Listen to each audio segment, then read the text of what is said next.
Now, on the fire bill, on a happier note, I'm very proud to say that the Senate will send to the President's desk bipartisan legislation to support our brave firefighters in New York, on Long Island, and across the country.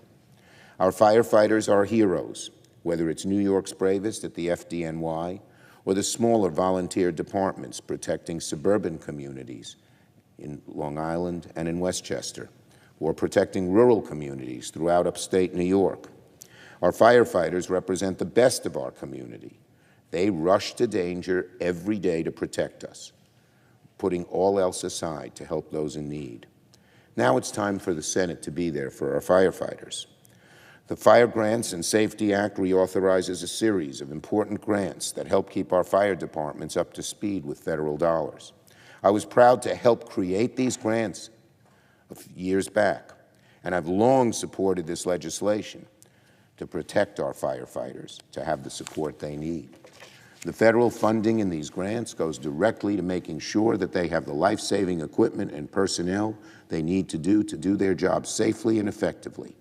When it comes to protecting firefighters, we should spare no expense, and this legislation shows our firefighters that we have their backs as they rush to danger, as they risk their lives for our safety.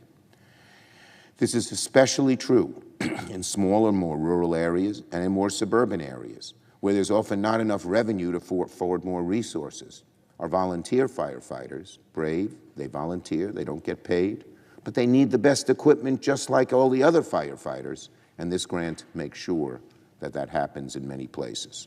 So this bipartisan legislation will ensure that our firefighters can continue working to keep their communities safe in the larger cities where there are paid fire departments, and in suburban and rural America where there are volunteer fire departments. It unites both of them in supporting this legislation. I look forward to voting yes and sending this bill to the President's desk today.